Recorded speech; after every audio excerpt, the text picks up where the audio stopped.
Warning, the following program was produced for traditional broadcast television. Over 12 minutes of commercials have been removed, but interruptions are still included. Thank you for watching. If you're familiar with the idea of culture wars, how does it relate to Bitcoin? Is it like some kind of secret weapon? Has it evolved to be something? It is the epitome of objective truth because it's on a publicly verifiable blockchain that everyone has access to. Bitcoin will save us when the authoritarian government comes down knocking on your door and you think like, well, I'm in Canada. Like, that's not going to happen here. Well, it did. This is more than just cool technology. It is so important and necessary to secure our freedoms in the coming digital age.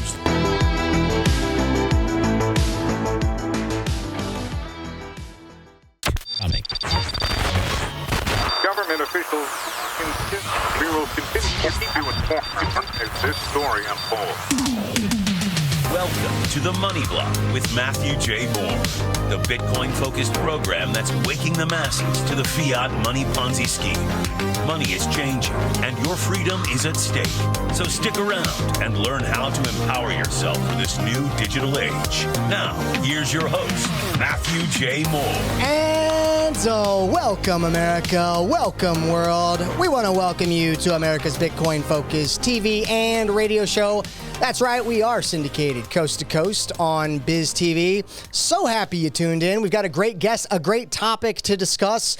If you're familiar with the idea of culture wars, well, man, we're going to be covering that. And how does it relate to Bitcoin? Is Bitcoin, how does that fit into it? Is it like some kind of secret weapon? Has it evolved to be something? Well, we're going to cover that with our guest today. And we have a short amount of time in this first segment. So I'm going to tease the topic. I'm going to bring him to stage and we're going to talk about this idea here. BJ, he's a Canadian. I've had him on the show before, and he's the author of a book called Honking For Freedom. He's a journalist. He's a podcaster. But BJ, so excited to have you back on the program, doing the television. But would you argue that Bitcoin itself isn't just money, but is playing some kind of bigger role on society or culture? I mean, obviously, we've got collectivism, postmodernism at hand right now, whether you subscribe to it or not, which I don't. It's obviously more important. Bitcoin is more important than the price. What do you say? Bitcoin is individual rights for the digital age. And I think if that's the framing that you look at it, then things will start to click and make sense. The challenge is most people don't understand the transformative nature of the digital age. And sadly, most people don't understand what individual rights are, let alone why they're important. So in this era of hyper specialization that we live in, we foster this culture of linear thinkers, unable to view the world systemically, you know, the Russell Lakoff, Scott Adams approach to viewing the world. So we need to teach people how this technology is going to, you know, they first have to understand the world is systemically, what individual rights are, relevancy, how modern governments operate, monetary policy, and then we can explain Bitcoin. But it is integral to this culture war that we're experiencing right now, which is all based on the solidification of individual rights and freedoms, which is what the trucker convoy was about. Which I'm excited to let people know that if you're watching on TV, you're watching the podcast version, however you're watching, just know this, BJ was one of the lead guys, if not the lead guy, when it came to communication and spearheading this whole trucker movement that happened in Canada when the COVID lockdowns were happening and we all had to wear diapers over our face. So pumped to bring him on to chat about not only his experience, but his perspective when it comes to Bitcoin's relationship to the either knowingly or unknowingly, some people don't know what's going on. There is a culture war going on, and oddly enough, Bitcoin was birthed at a time where it was about monetary policy, money, but it's evolved into something so much more. So I'm excited. We've got to run to break here in a minute, so I know I got you on the edge of your seat. So BJ, hang on with me. We're going to run to break, but when we come back, I'm going to pick your brain, and we're going to go a little bit deeper in your story, how you see the world, and why Bitcoin is so important to this equation. Man, it's going to be a jam-packed episode. I hope you guys are ready. Put on your thinking cap. Get excited, because this is going to be a good one. All right, we'll be right back after this break.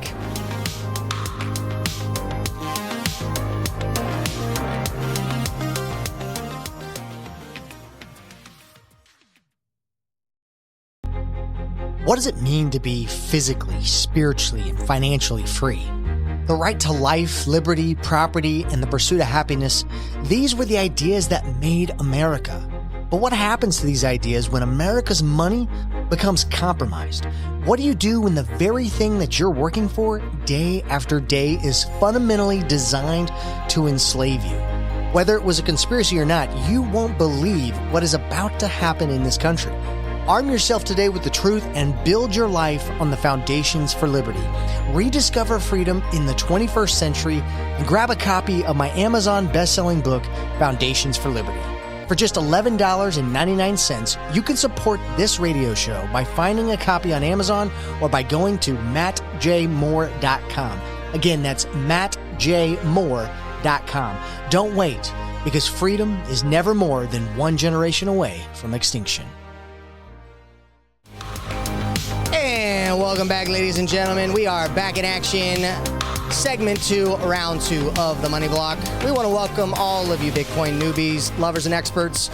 We do this syndicated show coast to coast on Biz TV, and we do it because we're here to educate you on the topic of Bitcoin, digital assets, how it relates to, your personal sovereignty, because it does matter, especially as we move into this digital age. So I love bringing on guests that have some hard-hitting conversations, experiences, and some input that may change the way you look at the world and how you look at things like Bitcoin. Today is no different. I've got a returning guest. I had him back when I was just doing radio only, but now I'm doing television, so excited to bring BJ back. But before I do, I just want to remind you guys that a lot of you who watch this show are brand new to Bitcoin, which is perfect. This is why I do it, and that is totally okay.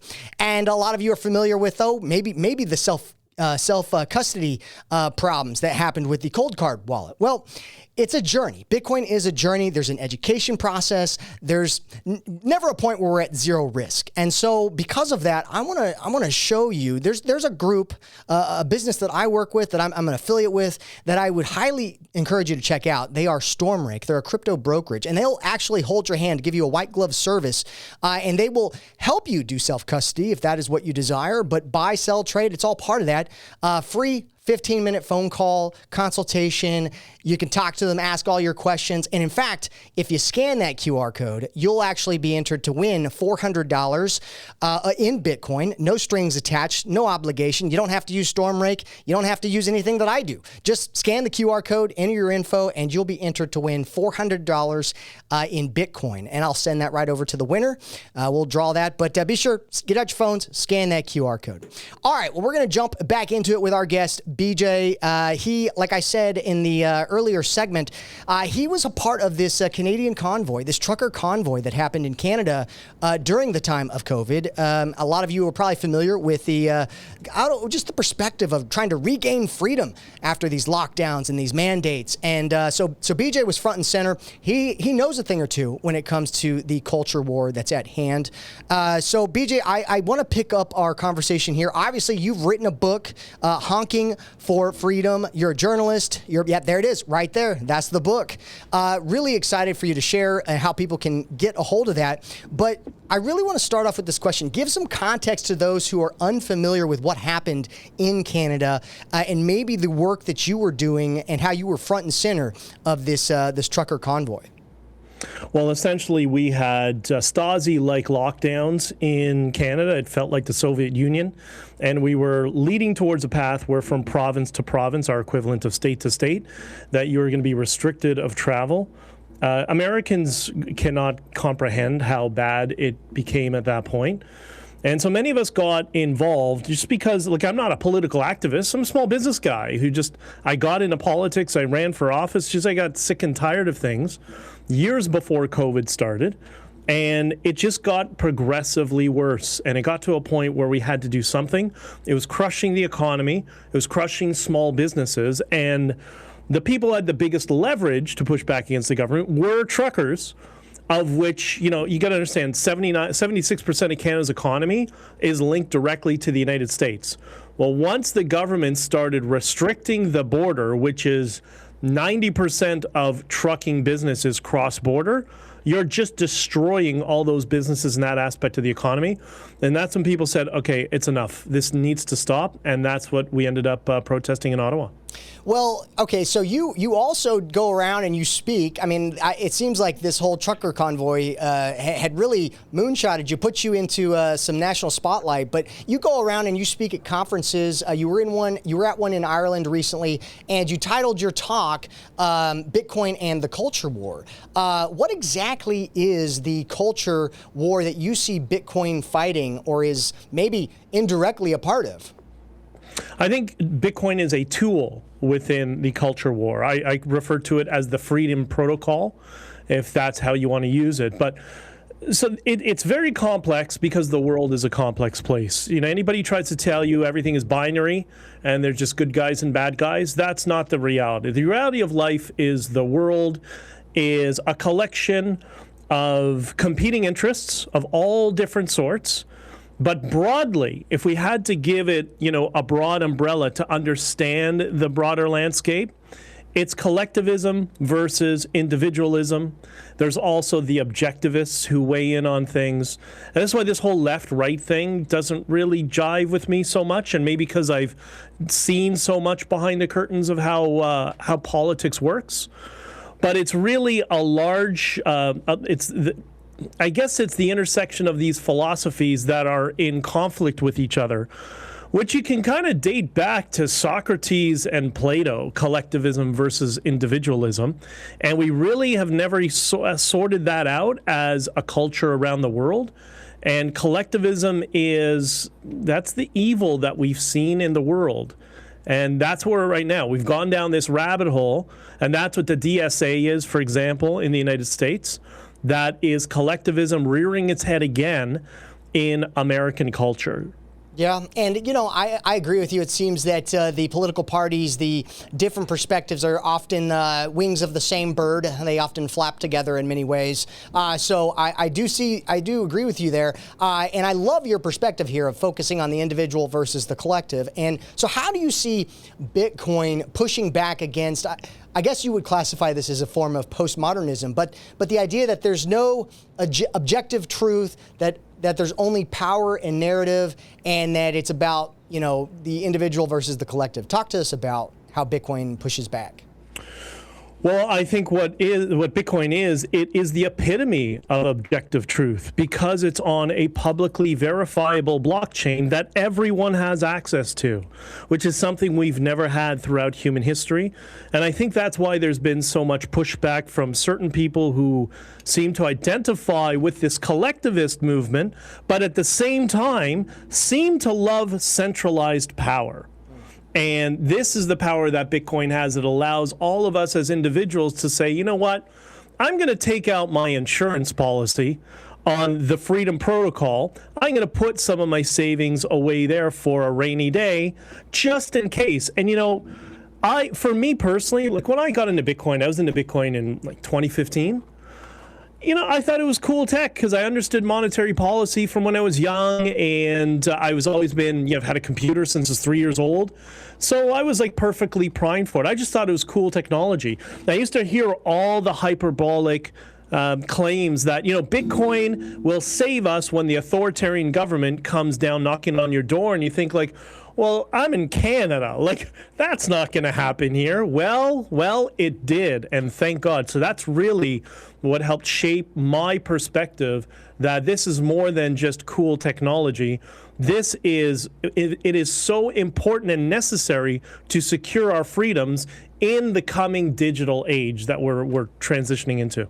Yeah, I agree. And, I think every time somebody goes down the Bitcoin rabbit hole, they're hit with a lot of things to think about and observe about their own life, about the world. And I think the greatest thing that Bitcoin has done is that in itself, because it's this reflection, this being, looking inward and asking some tough questions. It's awoken a whole generation to this idea of monetary policy, monetary sovereignty, what it means to actually be free with your money. what is money, where does it come from, what gives it value. So this is it's a beautiful aspect about Bitcoin, and it's not just a right-wing form of money versus the left. Like it's more than that. And I'm definitely we're gonna dive deeper into that, and I want to ask you some key questions.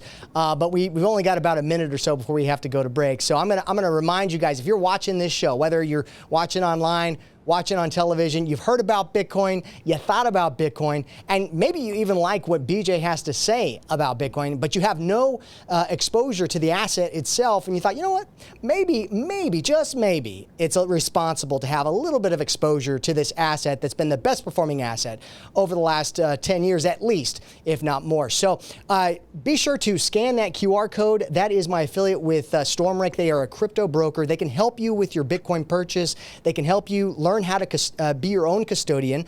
They can help you temporarily to be the custodian, but for the most part, it's all about education. You really have to have, sometimes if you're new to this space, you need somebody to hold your hand as you kind of go down the process, because it can be scary to those who are maybe not technically native.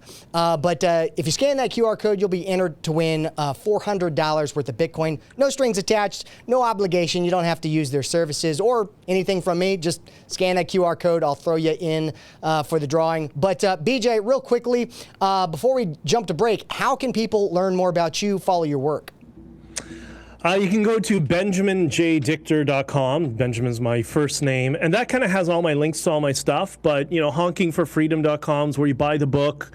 You can find me live streaming on Locals. I write a lot of articles in my Substack that sometimes get to Zero Hedge and Daily Bell and a bunch of other publications. Or you can just type BJ Dichter anywhere in the web, and you'll find me all over the place. Perfect. That is well said, my friend. And like I said, we're going to jump to break, but when we come back, we got more with BJ. Stay put, stay tuned. Call a friend. Tell them to tune in if you're watching on TV. Like, subscribe, be a part of the conversation. Let us know what you think. We'll be right back after this break.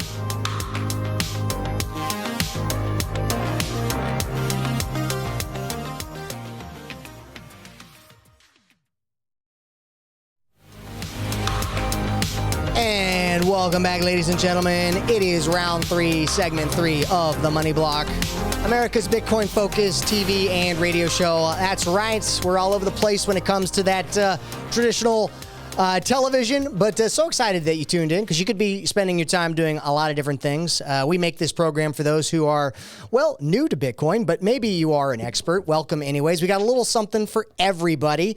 Today's conversation is great. I'm so pumped to have our guest, BJ. He's from Canada. He was part of the trucker convoy, the freedom protest that happened during COVID, and man, he's got a lot to say, a lot of experience. But before I bring him back to continue the conversation, I just want to let you guys know that I'm giving away $400 worth of Bitcoin absolutely free, no strings attached, no obligation. Just scan that QR code. You'll be entered to win $400 of Bitcoin from me. And I'll also send you a free 15-minute phone call consultation link to my brokerage that I use. I'm affiliated with them, StormRake. They've got an office right out of Dallas, Texas, and they will give you that white glove service to help guide you to learn how to be your own custodian, to buy, trade, sell Bitcoin. A lot of education goes into it. So, all right, BJ, I want to pick up our conversation here, which is simply, obviously, you've seen a lot. You've been through a lot. You've got a great message. I mean, heck, you've even ran for office, which I didn't know not too long ago until recently. But, Bitcoin in itself captured your imagination.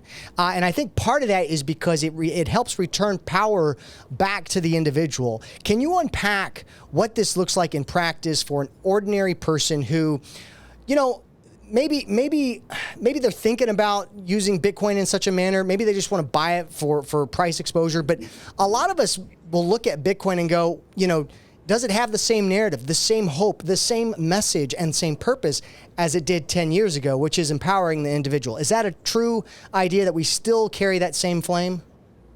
Yeah, I don't think Bitcoin changes. I think the context of society changes.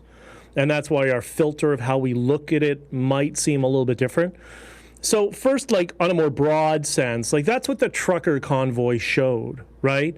That the collectivist political establishment tried to seize all our assets, our property, our donations, There's $25 million cumulatively that we raised in 3 weeks.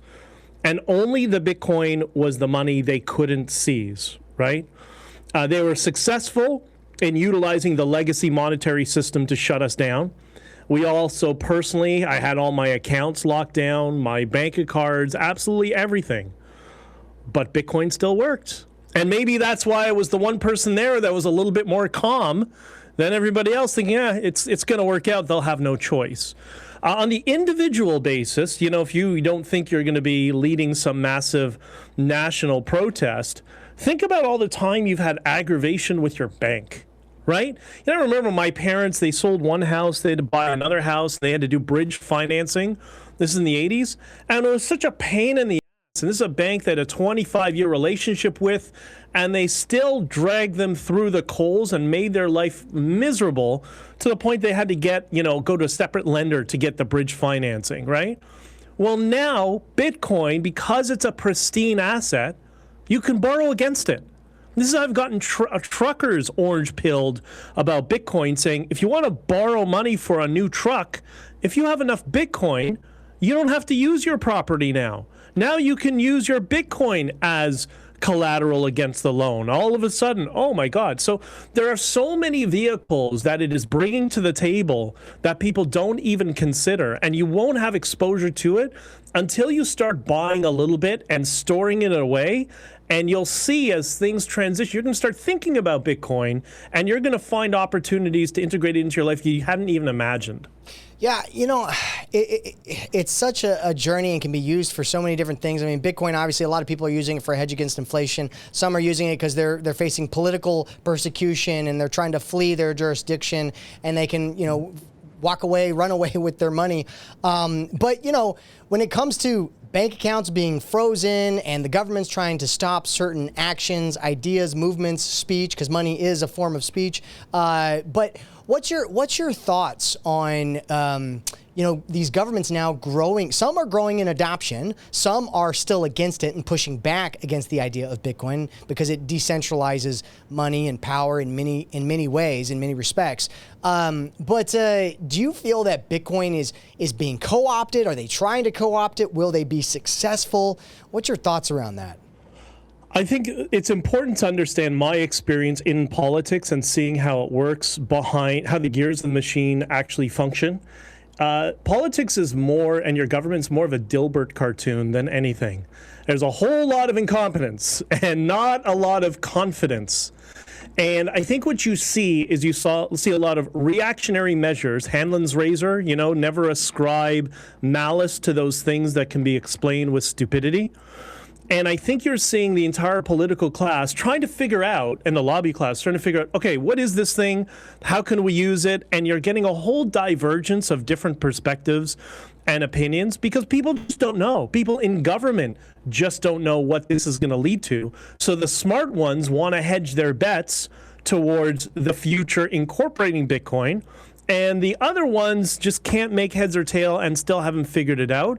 And this process, I think, is going to continue for a generation. So you're going to see a lot of this push and pull. Some governments do, some governments don't. Then they'll change their mind. They'll go back and forth. It's like message testing in a political party. It's the same thing. Yeah, I could see that unfold. But do you think this unfolding has to do with the natural state of what a lot of Bitcoiners talk about as game theory taking place? I mean, I know in your presentation in Ireland, you were talking about incentives and ideologies and stuff like that. And sometimes, those in government have a certain ideology that's going to be challenged by Bitcoin in many ways.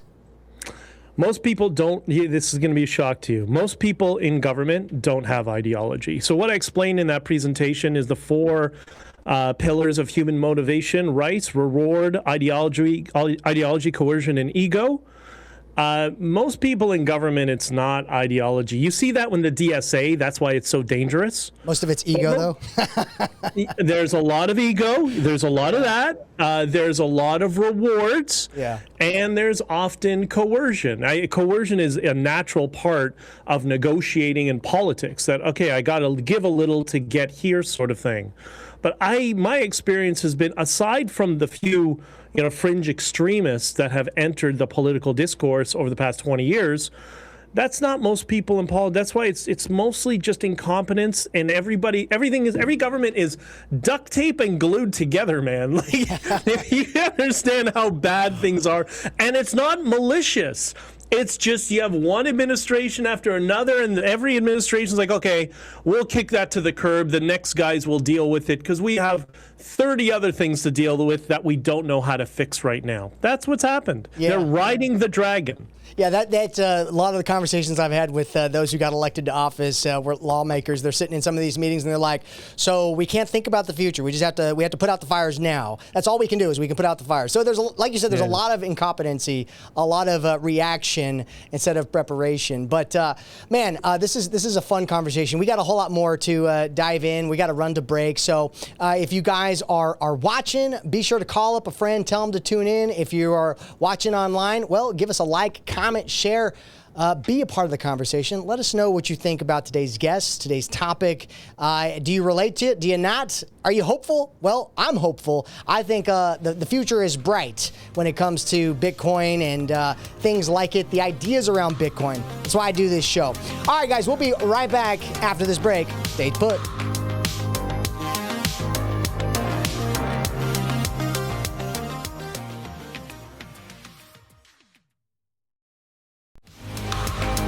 And welcome back, ladies and gentlemen. Back in action with segment 4, round 4 of the Money Block. And if you've been here the whole time, I'm sure you've been enjoying the conversation. Our guest today, if you're new to Bitcoin, welcome. If this is your first time tuning in, boy, did you stumble across the right program, because we are here to inspire, educate, bring hope, and empower you. The digital age is here. It's evolving. It's moving fast, and things are digitizing. And for the first time in history, we have a sound form of money that is digitally scarce. A lot of people have thought, well, how can something be scarce if it's digital? Well, Bitcoin is that, and it's changing the world. And so we're going to talk more about that. Today I've had a wonderful guest. He's from Canada. His name is BJ. He's an author. He's a podcaster, a journalist. He was spearheading the freedom protest, the trucker convoy that took place in Canada during COVID. And he has some really cool perspectives that I think if you're new to some of these ideas around monetary sovereignty, how to be free in the digital age, how it relates to culture and politics. I mean, he touches it all. It's great. But before I continue our conversation with him, I just want to let you know that if you are curious about Bitcoin and you're like, hey, I want to buy some, I want to get exposure to it, I want to use it, I want to learn about it, well, you're going to see a QR code right there. Be sure to scan that QR code. It's going to enter you for the chance to win $400 in Bitcoin from me. I'll send it to the winner. But it'll also send you a free 15-minute consultation phone call with my affiliate Stormrake, who helps people. They give you that white glove experience, that white glove service, and holds your hand through that process of buying, selling, trading, and learning how to be your own custodian. They can help you with custody solutions as well. But Stormrake, they're a great group. They got an office right out of Dallas. And so just scan that QR code and enter for a chance to win $400 worth of Bitcoin. No obligation, no purchase necessary. All right, well, BJ, we are going to kick this conversation back off here. What's your thoughts and opinions when it comes to, I guess, maybe an older demographic finding interest in Bitcoin and wanting to get in? I mean, because obviously it can be scary, it can be a journey, and education is needed sometimes. What's your thought on that? Yeah, it's funny. I do give speeches semi-regularly in Florida, usually on national security issues. National security issues relate to the United States. So there's a lot of politically minded people. It's in the same area as Mar-a-Lago, so a lot of them are big donors to the current administration. And there's two things that pop out of my mind. One time I gave this very long speech about national security threats from Canada and Latin America. And I always mix in a little bit of Bitcoin, right? Because I think Bitcoin is important in this sphere as well. And the first time I had somebody come up to me, and he's a retired doctor of many, many years. So he's maybe in his late 70s, really nice guy. And he says to me, listen, Benjamin, I get it. I understand sound money, Bitcoin, like I want it. So what do I do? I don't know how to use it. Maybe should I just buy $1 million of Bitcoin tomorrow and just hold it? And I'm like, why don't I just come to your house tomorrow? I'm going to give you $100 and teach you how to use a wallet, like the baby steps, right? But then the following few months later, I went back to give attend a speech and, kind of give a little bit of an intro to somebody. And one of the people was there, read my book, and in my book, there are 2 chapters on Bitcoin that's not technical, that talks about the philosophical implications of it and why it was important for us. And one of the women there, she's very, very nice. She comes to a lot of the events, and she said, I read your book. I loved it. The stories were great. They were all positive. I understand what you're saying about Bitcoin, but I just don't know what to do. She said, frankly, I'm just intimidated. I'm not a technical person. Like, what do I do? How do I do it? Sort of thing. So there is a desire and appetite from all demographics, including the demographic that holds a lot of the wealth right now in their retirement savings. They are open to Bitcoin. They just need people like ourselves that can give them a positive vision and bring them into the space because they are primed and ready to go, because even they see a lot of some of the nonsense within our governments going on. And they feel like they need a little bit of an insurance policy, if you will, in case things get a little bit more uncomfortable like they did in Canada. So I think that's the big hurdle right now, is how do we simplify it for that demographic. But the good news is everybody seems to be interested in it now, right? Yeah. And I think that's the big contribution, whether you like Trump or not. That was his big contribution to the space, because he went full circle from I don't like Bitcoin, I like the US dollar, to understanding that, okay, we need something. And the last thing on this, I remember it was so surreal. I walked into, is it Bitcoin Miami 2022? Robert F. Kennedy was on stage. I just walked into the main hall, and I was going to go talk to him before, but I got tied up.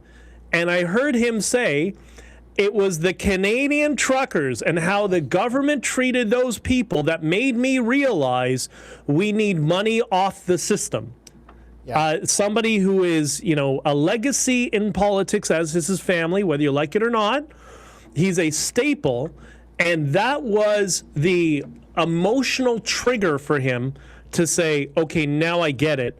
We need something just in case. So where could people get your book if they wanted to devour, especially those sections on Bitcoin? I'm sure there's tons of great content, but yeah, tell people where they can get that book. Just go to honkingforfreedom.com, and there's an Amazon link there, and you can get it there, hardcover, digital cover, whatever you want, or digital. And there's a audiobook coming before the end of the year, so perfect time for Christmas. Awesome. Love it. Well, speaking of the United States, I mean, you were in Florida. You come to Florida a lot, it sounds like, but and Trump, has, whether you like him or not, has brought Bitcoin and digital assets to the center stage, to the conversation, realizing that nation states around the world are either jumping on the bandwagon or still pushing against, and it will play a part in this digital transformation of the world that we're seeing right now. But one party prefers it more than the other. It seems to have gotten politicized in such a way where it's a Republican form of money, not a Democrat form of money. Like, what's your thoughts on this whole is it just a sad situation that, had it been a Democrat maybe that brought Bitcoin to the forefront, then it would have been seen the other way? I think that's the Democrat view is a very privileged perspective, and maybe we can do a better job reaching out to them. I do try to talk to them as well, because I do know people. We all have people in our families who are more liberal, right? Sure. Who we think aren't seeing the full chessboard of what's going on. The reason I say it's privileged is I have lived in the third world, and one of the things you learn when you live in Latin America is people will buy, regular goods and things for their homes. Let's say it's a washing machine or a bicycle or a TV. Did you know they often will buy 2 of everything? So they'll buy 2 TVs, they'll buy 2 bicycles. Why do they do that? The reason they do that is they use it as a store of value just in case the peso collapses. They have something that they can barter with in those times. We're so privileged in the Western world that we're not even considering it. And I try to explain that to people on the left. And I say to them, what Bitcoin does for them is it gives them the opportunity to finally participate in the economy. Because getting a bank account in the third world is not like going into Bank of America or TDUS and saying, I want to open an account. It is, so many people are severed from the banking system. So if you are somebody who's on the political left who thinks about poor people and the downtrodden, they don't have enough opportunities, well, Bitcoin is the mechanism that gives them the opportunity to store value, because God forbid if they buy another dishwasher and they put it in the backyard under wrap, the local gang or narco decides, I'm going to come into the neighborhood and extort value out of these people. They can't do that anymore. Again, problems we can't even conceptualize in the West. So I think it's just a very spoiled way of looking at the world. Yeah. So, oddly enough, you say that, but it's like, have you noticed in Canada, I notice it here in America, that, you say the people who are struggling. Well, if you look at, like, I'm a millennial and, even Gen Z below me, a lot of them are going, I will never be able to own a home. I'll never be able to own assets. And in order to succeed in this K-shaped economy, I need to have assets. And, well, I can buy fractions of Bitcoin and it'll go up in price as they turn on the money printer. So some of us, even the younger generation are saying, Bitcoin is one of my only tickets to hopefully have a better future to survive. Do you see that as well? Absolutely. Absolutely. And that's how I've always spoken to, because I had a business on a university campus for 10 years. So I dealt a lot with millennials and Gen Z for Americans. And so that is kind of a message I always try to tell them, like, okay, you can't afford a house right now. And I tell them, by the way, my parents couldn't. It was always impossible to afford a house. Everybody had to borrow from their parents. If you were buying during the vocal years, your your mortgage rate was 18%. Like, buying a house was never easy. But now you actually have a form of money that has a fixed supply, and you have the opportunity that nobody else had before. I love it. Yeah, it's true. And Bitcoin has, in large part, been that for me as well. It has changed my life, literally has changed my life. And I think it's done the same for a lot of people. All right, guys. Well, we will be right back after this break. Stay put, stay tuned. This is The Money Block.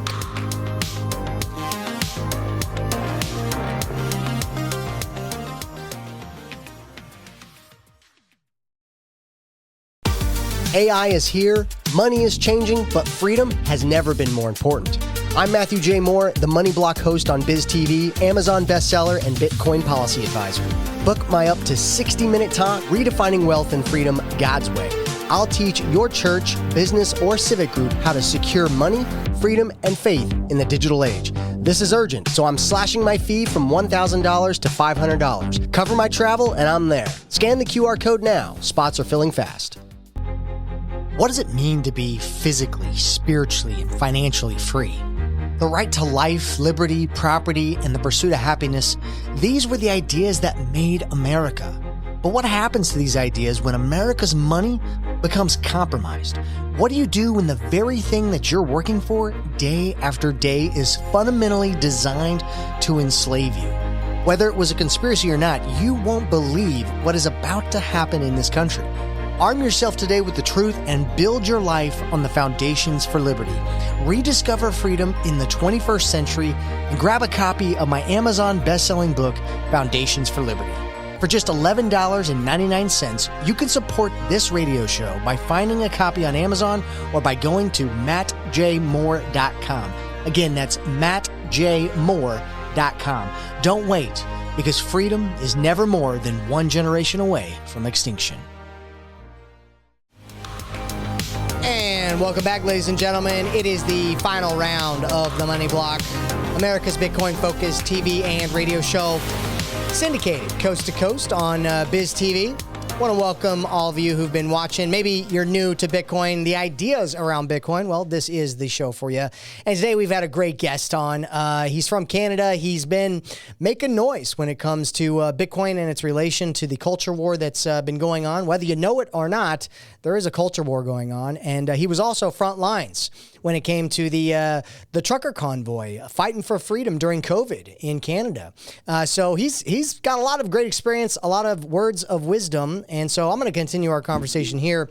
BJ, it's been a fun conversation, but a lot of us who are in Bitcoin, who've been in Bitcoin for a long time, have high hopes for what it can accomplish if it succeeds. A lot of Bitcoiners are like, fiat money is bad, which I agree. And some, think that Bitcoin's going to basically take away fiat money from actually being a thing. I probably disagree with that. So, but I think Bitcoin is the exit. It's an option. It's a way to protect ourselves from reckless spending and money printing. What's your take on if Bitcoin succeeds, how do you see it succeeding, I guess?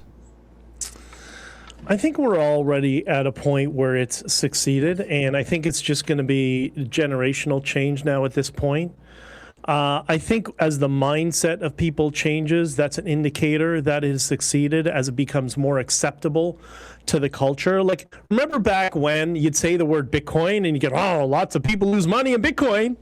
Or it's only for criminals. It's only for criminals or whatever the smear would be of that week. But you notice that has now gone, and now it's to the point where people understand it's gained credibility in terms of an asset. It's now another asset that can be owned. And I think that's changed the nature of conversation. And I think that's just the momentum it needed to become such a significant asset for the future, coupled with the fact that there are people who are millennials, not millennials, Gen Z, and even Gen Alpha, who have accepted, let's say, crypto and Bitcoin in particular, because they grew up on the internet. They grew up gaming. They grew up on Steam. So for them, they were, from a young age, they were already exchanging value digitally, not with US dollars necessarily. And that's what kind of led to Bitcoin and some of the crypto stuff, which I'm not a huge fan of, but, you do you sort of thing, right? So I think people are just primed on all levels of society and through all demographics that, everything we said that people believed before was just, Luddite nonsense. It's new technology, therefore it's bad. I think we've overcome that, and I think its future has been secured. And there's always going to be bumps in the road. There was the cold card issue that I think is under investigation now in Canada.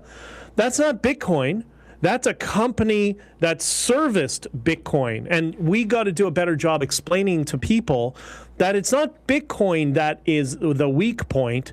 It's the service points that can be the weak point. And as long as just like the bank can be the weak point that can be hacked again to grab US dollars. That's all it is. Yeah, there's always going to be bad actors, and there's always going to be bad things that happen. There's you're never going to have a situation where there's zero risk. It just depends on what kind of risk you want to take on and how you're going to do it.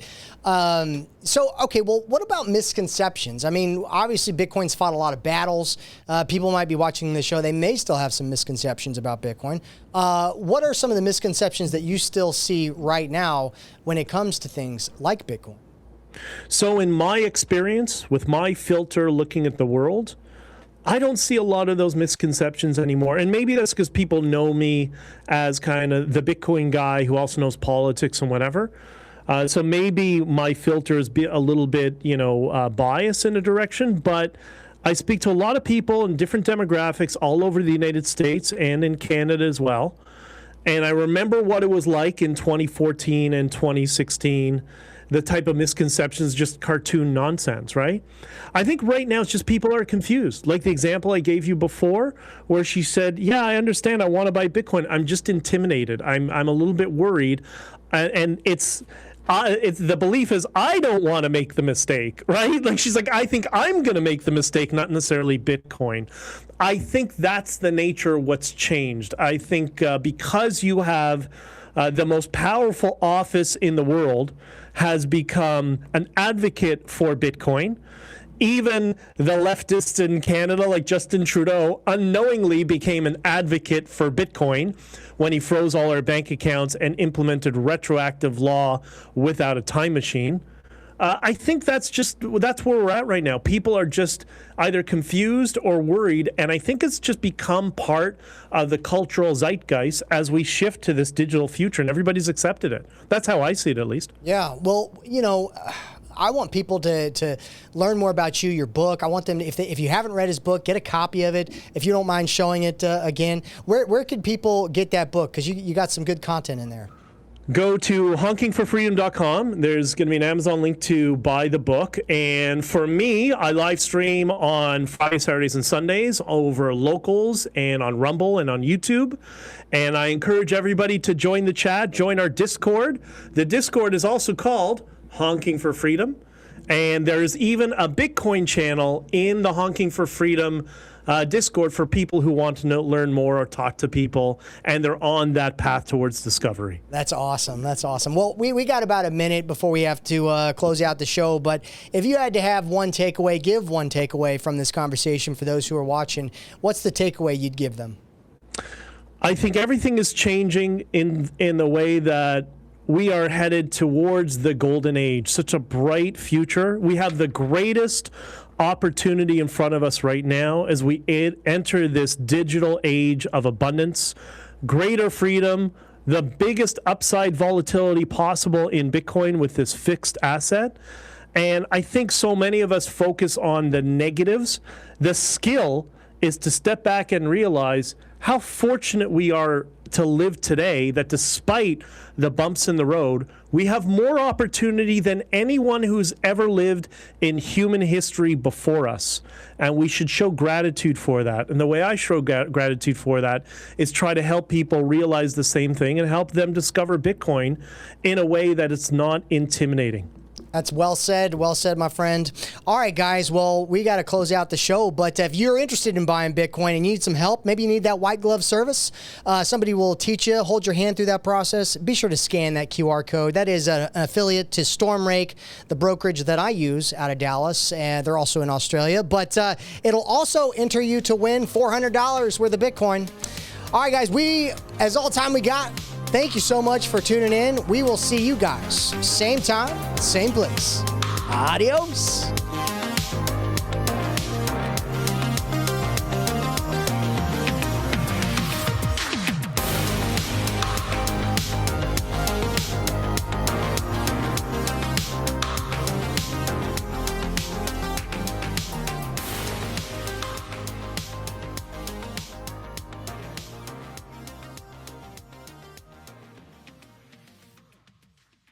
The opinions and suggestions expressed on this program are solely those of the participants and are not necessarily endorsed by program sponsors or any station, media company, or platform broadcasting this program. This program is a product of More Media, LLC. The information in this broadcast is not intended as investment, tax, or financial advice. Matthew Moore is not a licensed investment advisor and speaks solely from his experience and opinions. All information in this broadcast is for entertainment or educational purposes only. Matthew Moore, More Media, LLC, and the company or platform broadcasting this program is not responsible for the success or failure of any person's investment decisions or purchases. Matthew Moore, More Media, LLC, and the company or platform broadcasting this program makes no and expressly disclaims all representations, warranties, and guarantees with respect to this broadcast and its sponsors. Investing in any market is inherently risky and can be financially dangerous. Invest at your own risk.